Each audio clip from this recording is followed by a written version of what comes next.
Kabupaten Klaten terkenal dengan destinasi wisata yang sangat beragam, mulai dari alam, budaya, hingga wisata religi.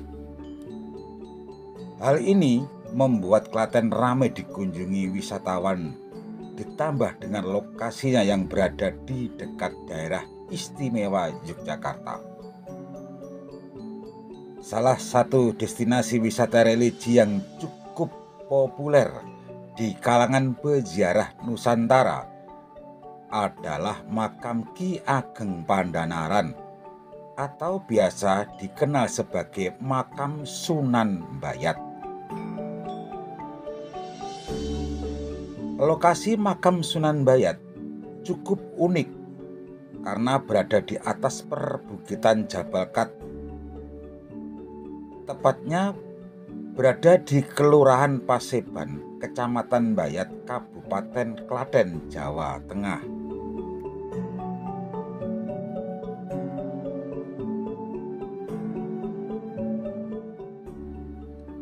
Sejarah menceritakan bahwa Sunan Bayat merupakan salah satu tokoh penyebar agama Islam di tanah Jawa yang cukup populer.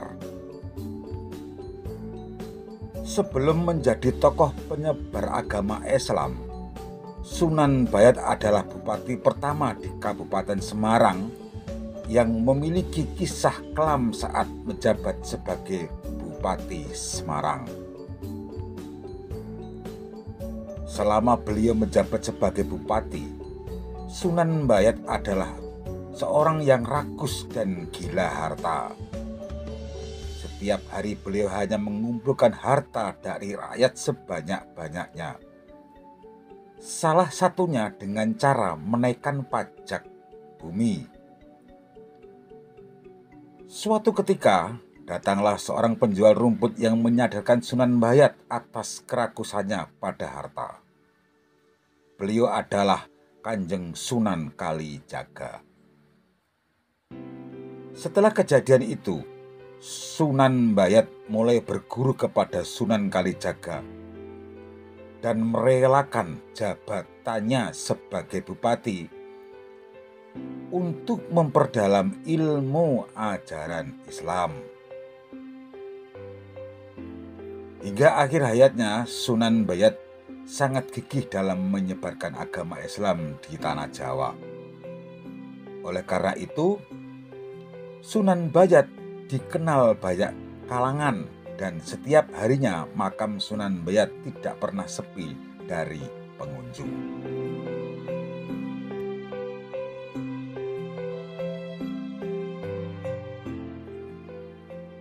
Arsitektur bangunan cukup unik karena untuk mencapai makam utama kita harus menaiki anak tangga yang di sekelilingnya terdapat makam. Di komplek makam Sunan Bayat ini terdapat beberapa gapura yang akan dilewati oleh pengunjung. Bangunan gapura ini memiliki gaya akulturasi Islam dan Hindu. Gapura tersebut diantaranya ada Gapura Segoro Muncar yang berada di pintu masuk. Kemudian ada Gapura Duda, ada Gapura Pangrantunan, juga ada Gapura Plengkung Yayasan Enggal, juga ada Gapura Paremut dan Gapura Pamencar.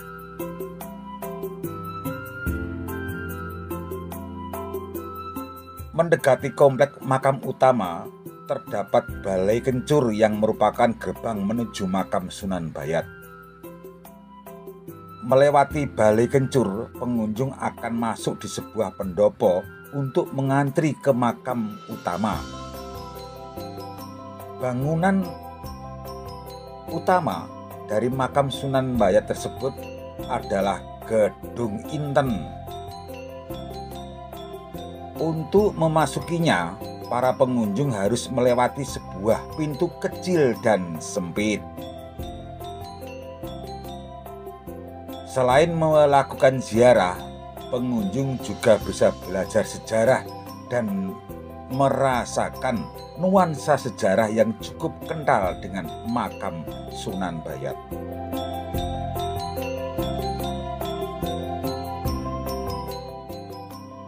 Selain berziarah,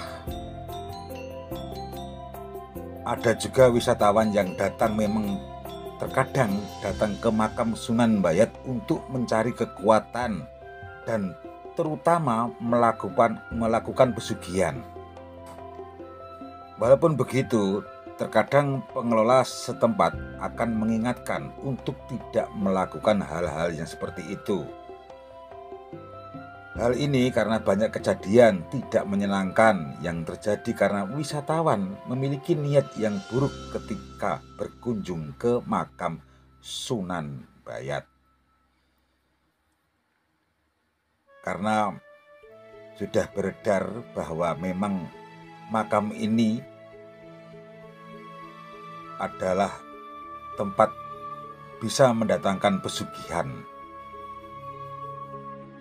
Kita kembali ke cerita atau sejarah dari Sunan Bayat yang ketika disuruh oleh Sunan Kalijaga untuk pergi ke daerah selatan, maka Sunan Bayat atau Ki Ageng Pandhanaran pun meninggalkan jabatan dan hartanya di kota Semarang.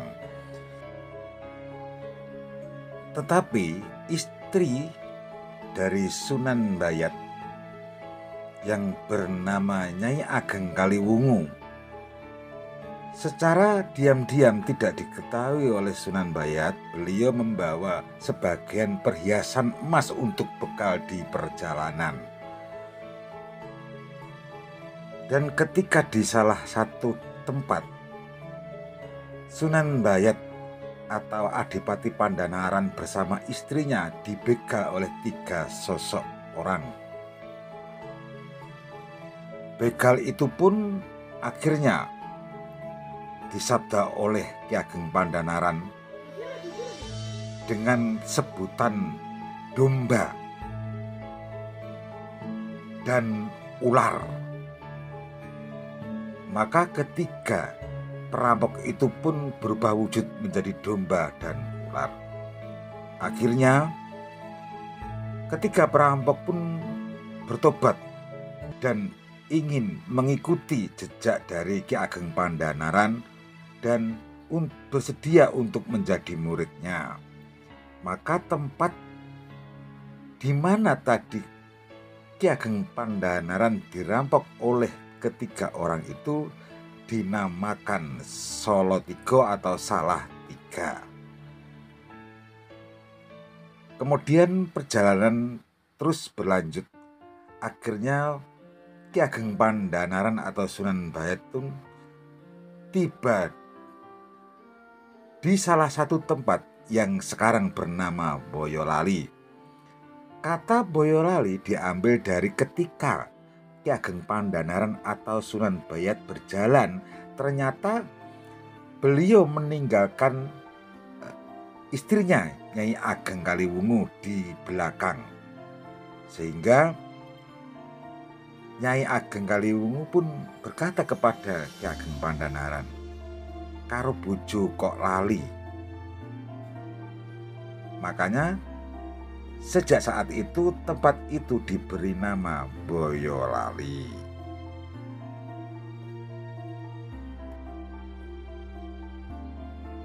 Demikian cerita singkat tentang sejarah dari Sunan Bayat atau Ki Ageng Pandhanaran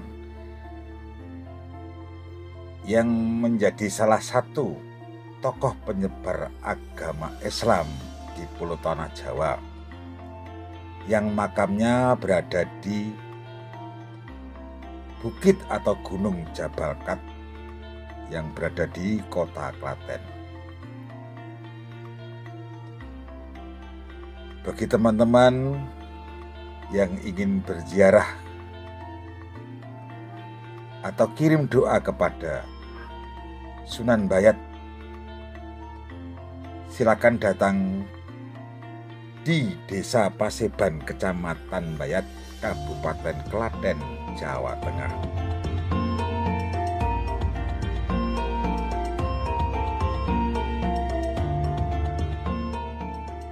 Oke teman-teman, terima kasih.